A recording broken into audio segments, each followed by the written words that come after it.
Hi, this is Chatterboxing. I'm Sean. It's my post-fight video for the George Groves, Chris Eubank Jr. fight from last night. There's a few things to talk about in this video. Let's get started with the actual fight itself. It was a good fight, entertaining fight. Not like thoroughly action-packed throughout, but it was definitely tense. It was on first part of the fight. You were really on the edge of your seat. You know what I mean? Wondering what was going to happen. Now George Groves started very well. He controlled the distance very well, and his reach advantage, his hard counters, and his strong jab and his quick feet as well, all of that just deterred Chris Eubank Jr. from really being as aggressive as a lot of us expected him to be. Now George Groves has got very quick hands. Like Chris Eubank Jr. is always saying that he doesn't have any speed. Chris Eubank can rattle off like 500 punches on a punch bag and this, that, and the other, and he can throw fast combinations. But in terms of just like one punch, sniper style, George Groves is very, very quick, and he was beating him to the punch. Obviously, he's taller, he had like a better range, but he was getting him with that jab, and it was hurting Eubank, even the jab. And when he did get the right counters, they were really stunning him. So Eubank was just a bit kind of out of ideas. I think he realised that this was a big step up for him, and this was a different level in terms of skill and in terms of power and strength as well. So he was very reluctant. He did have his moments when he tried and get George Groves onto the ropes. He kind of ducked down, come under, but George Groves timed that well, counted him on the way in, and just won. I wasn't scoring the rounds, but he was winning most of them. I think Eubank won a few rounds. Eubank did sometimes get him onto the ropes and try and unload quite a few punches, but George Groves dealt with it very well. His defence was good on the ropes. He'd like block, slip, hold him, he'd cover up well, and there weren't really many openings. He'd counter Eubank on the ropes as well, get him good body shots, push him back, tie him up. He was very well prepared for what Eubank was going to do, which obviously, as many people stated before the fight, was quite predictable what Eubank was going to do. So George Groves had a good preparation for that. The last two opponents, obviously the sparring in his camp would have been geared around that, and he really was well able to nullify everything that Chris Eubank did. And Chris Eubank, credit to him, he kept trying. He showed a very, very good chin in there. He got hit with some big punches from big punching super middleweight, and he took them. He looked hurt a few times, and he was stunned. So I remember one time he got hit, and he literally just kind of like, he almost turned around, and then he sort of got his head together and came straight back into it. So fair play to him. Do you know what I mean? He did the best he could, and he did demonstrate the will and the determination and the heart that he claimed that he had. So there's no question in that. What we can question, obviously, is his lack of boxing skills and lack of versatility. Do you know what I mean? He wasn't really able to do anything. He'd like lunge in sometimes. Most of the time he would just be cautious because he'd be there, he'd be getting jabbed. Groves would beat him to the punch, hit him with harder punches, move out when he needed to with his feet, control the range. And Eubank couldn't really do anything. He come in with like a he lunges, and he got it with a few left hooks, but he wasn't able to close that range. He didn't have any particularly creative ideas of getting in there. He wasn't able to kind of cover himself on the way in. So he just looked like a one-dimensional brawler in there, really, which is what a lot of people have accused him of being, in the past. Now that sort of style is great, like against someone who's not particularly skillful, who's not big and strong like Groves. You can, steam into them and just swing wild like hooks, uppercut. It looks great, but at this level, you need a bit more than that. So Chris Eubank Jr. obviously a lot has been made of. Well, he's made a lot of the fact that he's self-trained. He doesn't really need anyone. He's just sort of driven. He's a natural-born fighter. His old man has like instilled this warrior code in him from early on in his life. And do you know what I mean? He's now in a position where he looks a bit silly. Do you know what I mean? He's done all that, and he said he was good enough to do all this, and he doesn't really need anything else. And now it's quite obvious that he does.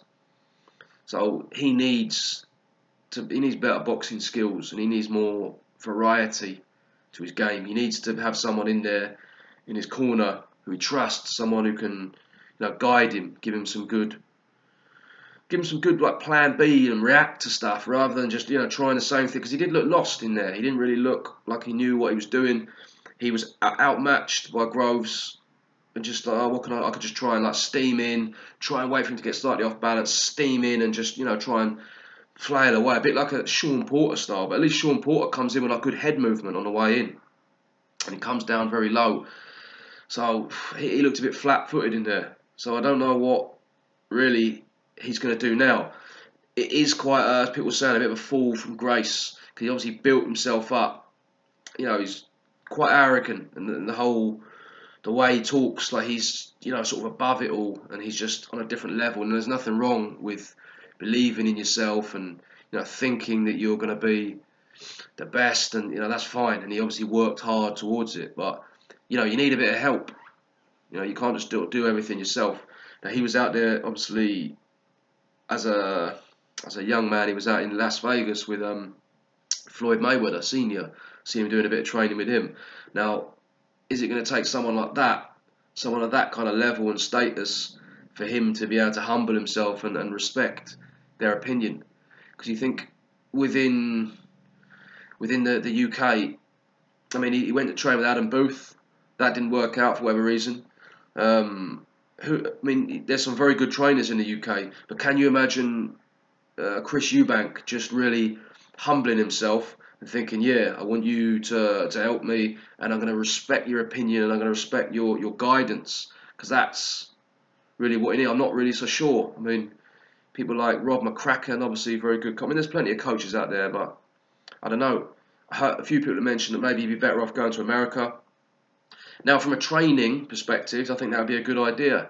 There are a lot of good coaches out there. I think him going out to America as an Englishman, I think he'd probably have more, not so much that he'd have more respect, but he'd kind of respect his position a bit there. Do you know what I mean? That he's travelling over there to their country, and he would probably put himself in a position to really learn and not just think he's Bertie Big Bollocks all the time. Now, the problem with that is that if he is in America, it's going to be quite a long, tough road for him, because he's not really... I mean, I don't know, maybe like my American viewers who are watching this can tell me, but my suspicion is that he's not particularly big in America. I don't know what fights he could get, what kind of money he could make. Obviously, he's got a much bigger fan base in the UK, a much bigger name, so it would be a shame to lose that. Not necessarily lose it, but kind of put it on hold and try and rebuild himself somewhere else. But he definitely needs to go back to the drawing board in terms of getting someone in to really help him out, teach him some stuff.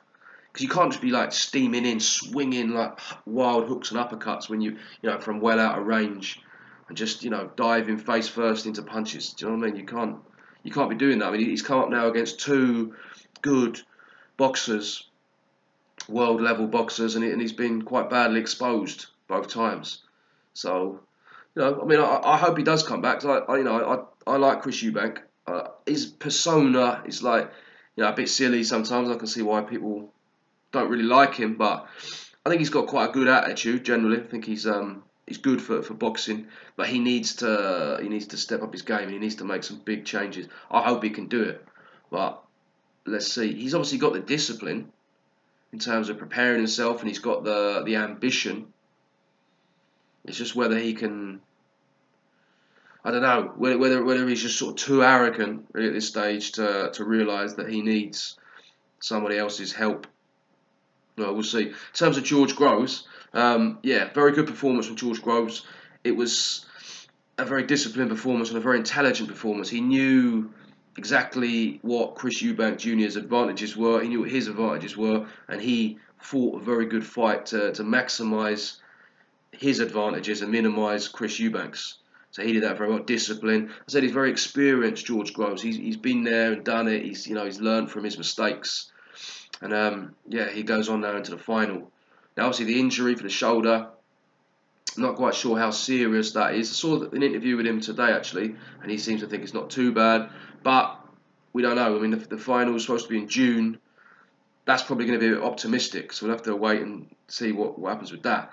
But him against either Jurgen Bremer or Callum Smith be very interesting. I'm hoping it's Callum Smith, so it's a an all-English final, but certainly not counting out Jurgen Bremer. I mean, he impressed me in his last performance.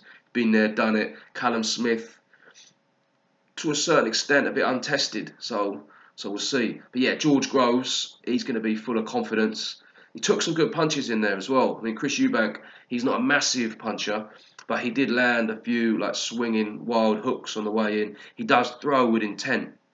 So he took a few of them. Obviously, the shoulder injury in the foot didn't really seem to bother him that much. Kept his composure, showed good discipline in his defence, and he prepared very well for the task. So yeah, fair play to him. Shane McGuigan obviously as well prepared him very well. So yeah, he's going to be full of confidence going into this final. Yeah, I can't really think of anything else I want to say. Let me know what you think about this in the comment section. Thank you very much for watching.